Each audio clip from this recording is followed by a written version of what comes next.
I want to tell you something honest about myself. My name is Jonathan. I am 22 years old, and for a long time I felt like life was pushing me down every day.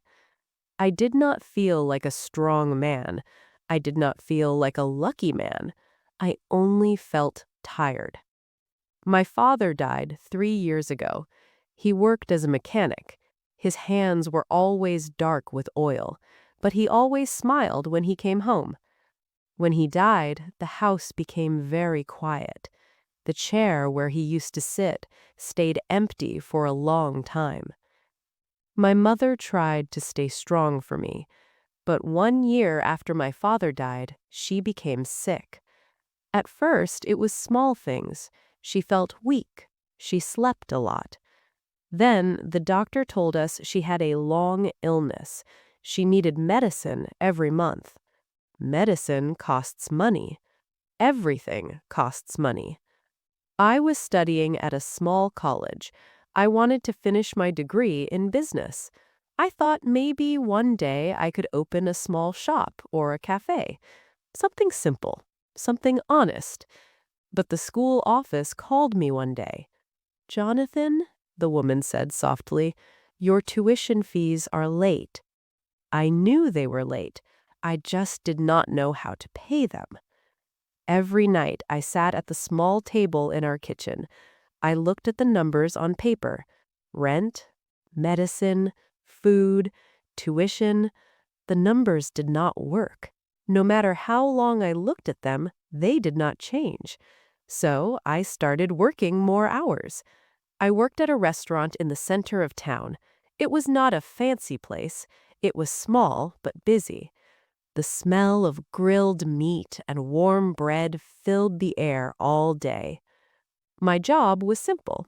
I cleaned tables, I carried plates, I washed glasses. Sometimes I helped the waiter bring food to customers when the place was full. My shift often started in the afternoon and ended late at night. When I finished work, my feet hurt and my back felt tight. But I still tried to study before I slept. Many nights I sat at my desk with a book open in front of me, but my eyes closed slowly. The words on the page became blurry. I told myself, "Just one more page, Jonathan, just one more." Sometimes I fell asleep on the desk. In the morning, I woke up and saw the same page again. Life felt like walking up a hill while carrying a heavy bag. Every step was slow, but I kept going. I had to keep going. My mother tried not to show her pain. She always asked me about school. "How was your day?" she would say. "It was fine," I always answered, even when it was not fine. Sometimes she watched me quietly while I ate dinner. I knew she worried about me. I could see it in her eyes. One night, she said softly, "Jonathan, you work too much." I smiled a little. "We need the money," I said. She looked down at her hands. "I wish your father was here." I wished the same thing every day. At the restaurant, I tried to do my job well. The owner, Mr. Harris, was a strict man, but fair. He liked workers who were quiet and responsible. One evening, he stopped me near the kitchen. "You are a good worker, Jonathan," he said. "Thank you, sir." "You do not complain." I smiled a little. "I don't have time to complain." He laughed softly and walked away. Those words stayed in my mind. I really did not have time to complain. Customers came and went every night. Some were kind, some were rude, some did not even look at the workers around them. But I learned something from watching people. Everyone carries something inside. Some people carry stress, some carry anger, some carry sadness, and some carry silence. One Tuesday evening, the restaurant was very busy. Every table was full. Plates moved in and out of the kitchen quickly. Glasses clinked together. People talked and laughed. I moved between the tables with a small cloth in my hand. Clean a table, Pick up empty glasses, wipe the surface, move to the next one. The work was simple, but constant. At one table near the window sat a woman who looked different from most of our customers. She was calm, quiet. She wore a simple gray coat and a white blouse. Her hair was neat. Her posture was straight. She ate slowly while reading something on her phone. She did not look rich in a loud way, but something about her felt careful, organized, like someone who was used to making important decisions. She finished her meal, paid the bill, and left. I did not think about her again. That happens often in a restaurant. Hundreds of faces pass by. But about 15 minutes later, I went to clean the table where she had sat. I picked up the glass. Then I saw it. A small leather purse lay on the seat beside the table. I looked around the restaurant. The woman was gone. I picked up the purse slowly. It was heavier than I expected. For a moment, I just stood there. Then I opened it a little. Inside, I saw credit cards, a driver's license, and a thick stack of cash. My heart started beating faster. There was more money in that purse than I had seen in a long time, maybe more money than I had held in my hands in my entire life. My mind started moving very quickly. My mother needed medicine. My tuition was late. Rent was coming soon. The numbers on my kitchen table came back into my mind again. For a few seconds, I just stood there, holding the purse. No one around me noticed. A small voice inside my head whispered something dangerous. No one will know. Just take a little. Just take enough to breathe again. My fingers held the purse tightly. Then, I closed it. I took a deep breath. My father used to say something to me when I was younger. "Jonathan," he said once while fixing a broken bicycle, "a man's life is like a mirror. If you break it once, it never looks the same again." I remembered those words clearly. I walked to the counter near the kitchen. Inside the purse, I saw a business card. It had a phone number. My hands felt a little nervous as I picked up the restaurant phone. I stared at the number for a moment. Then I dialed it. The phone rang 3 times. A woman answered. "Hello? Hello?" I said slowly. Excuse me, did you eat at Harris Restaurant tonight?" There was a short silence. "Yes, I did." "I think you forgot your purse." Her voice changed immediately. "My purse?" "Yes, ma'am." "You found it?" "Yes." Another silence. Then she said quietly, "I will come back right now." I placed the purse safely behind the counter and waited. About 20 minutes later, the restaurant door opened again. The same woman walked in quickly. Her eyes moved around the room until they saw me. She walked straight toward the counter. "Are you the one who called?" she asked. "Yes." I picked up the purse and handed it to her. She opened it quickly. She checked the cards. She checked the money. Everything was still there. Then she looked at me, really looked at me. Her eyes studied my face as if she was trying to understand something important. "You didn't take anything," she said quietly. "No, ma'am." "In these days," she said slowly, "that is not common." I did not know what to say. I just stood there. Then she asked me a question I did not expect. "What is your name?" "Jonathan." She nodded slowly. "Jonathan. Thank you." But she did not leave. Instead, she stood there for a moment, thinking. Then she said something that made my heart beat faster again. "I think we should talk for a few minutes."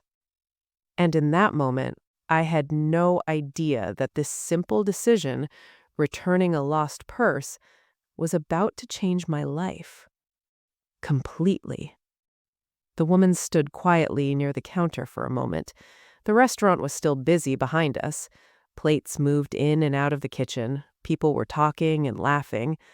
But in that small space near the counter, everything felt calm. She held the purse in both hands and looked at me again. "You are sure you didn't take anything?" she asked gently. "No, ma'am," I said. She opened the purse one more time and counted the money carefully. I did not try to look, but I saw the thick stack again from the corner of my eye. When she finished, she closed the purse slowly. "It is all here," she said. Then she smiled a little. It was not a big smile, but it was warm. That is rare these days. She leaned one hand on the counter. "Jonathan," she said, "do you have a few minutes to talk?" I looked toward the kitchen. My shift was not over yet. But at that moment, Mr. Harris walked past us. He looked at the woman and then at me. "Everything okay?" he asked. "Yes, sir," I said. "She forgot her purse." Mr. Harris nodded. "Well, that was lucky." The woman spoke to him politely. "May I borrow Jonathan for a few minutes?" Mr. Harris looked at me, then shrugged. "5 minutes," he said. I stepped out from behind the counter and sat at a small, empty table with the woman. She placed her purse gently on the table between us. For a moment, she simply watched me. Not in a rude way. It felt more like she was trying to understand something. "What do you do here?" she asked. "I work part-time," I said, cleaning tables, helping the waiters. "Are you a student?" "Yes." "What do you study?" "Business." She nodded slowly. "That makes sense." Her voice was calm and careful. "You could have kept some of that money," she said quietly. I looked down at the table. "I thought about it," I admitted. She did not look shocked. She only listened. "My mother is sick," I continued slowly. "Medicine is expensive. My tuition is also late." The words felt heavy when I said them out loud. I work here every day after school, sometimes late at night. She did not interrupt me. I continued speaking. "My father died 3 years ago. Since then, it has just been me and my mother." For a moment, my voice felt tight, but I kept speaking calmly. "Things are not easy right now, but the money was not mine." The woman sat back slightly in her chair. Her eyes stayed on me. "You said you thought about it," she said. "Yes." "What made you decide not to?" I thought about my father again. "He used to tell me something," he said. "If you break your honesty once, it never looks the same again." The woman was very quiet after I said that. Then she nodded slowly. "That is a wise man's advice." We sat there in silence for a moment. Around us, the restaurant noise continued. A waiter passed by carrying plates. Someone laughed loudly near the window. But our small table felt very still. Finally, she reached into her purse and pulled out a small card. She slid it across the table toward me. "I want you to keep this." I looked down at the card. It had her name and a company logo. The letters were printed neatly. "I run a business consulting firm," she explained. "We help companies solve problems and grow." I looked back at her. "Why are you giving me this?" "Because honest people are hard to find," she said simply. She studied my face again. "How old are you, Jonathan?" 22. "And you study business?" "Yes." She tapped the table gently with one finger, thinking. "Tell me something," she said. "What would you do if money was not a problem right now?" The question surprised me. I had not thought about that for a long time. I looked down at the table again. I would finish my studies, I said. I would make sure my mother gets all the medicine she needs. I paused. And someday, maybe I would open a small business, something honest, something simple. What kind of business? Maybe a small food shop, I said, or a café. A soft smile appeared on her face. That is a good dream. She reached into her purse again and took out a checkbook. My heart started beating faster. She began writing something carefully. I did not speak. I only watched her pen move across the paper. When she finished, she tore the check out and placed it on the table. Then she slid it toward me. I would like to help you, she said. I looked down. My eyes widened. The number on the check was bigger than I expected. Much bigger. It was enough to pay my tuition, enough to help with my mother's medicine, enough to breathe again. For a moment, I could not speak. I can't accept this, I said softly. Yes, you can, calmly she replied. But I only returned your purse. And that action told me a lot about you. She folded her hands together on the table. In my work, I meet many people. Some are smart, some are ambitious, but honesty, that is rare.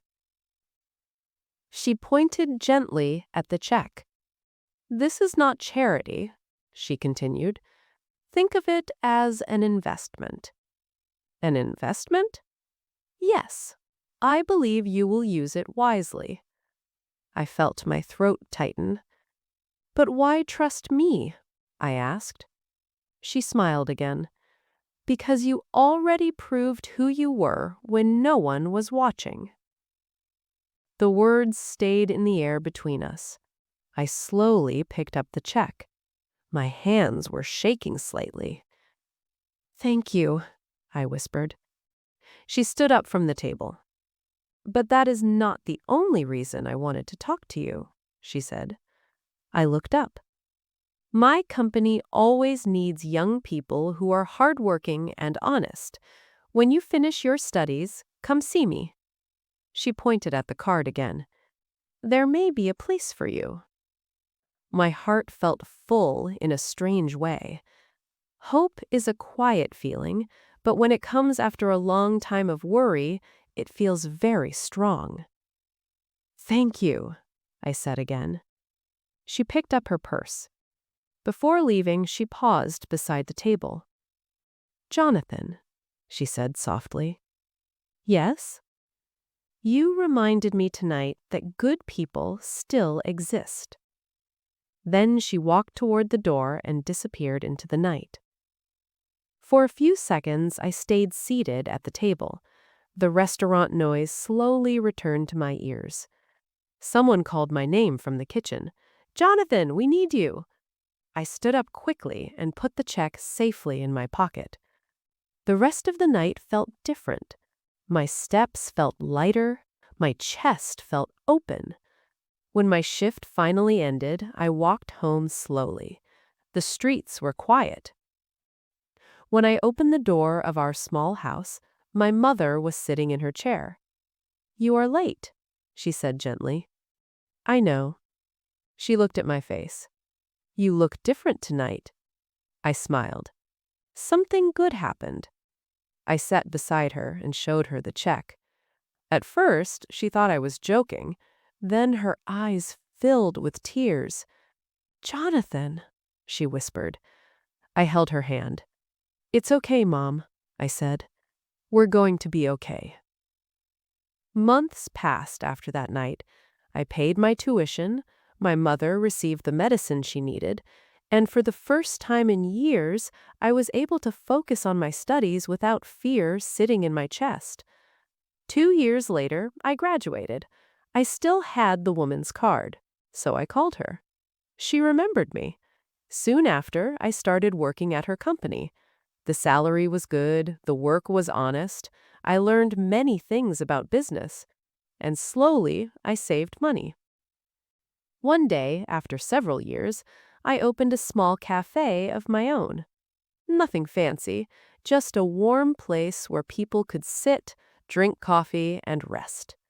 Sometimes I watch customers come and go. Sometimes someone forgets a wallet or a phone on the table.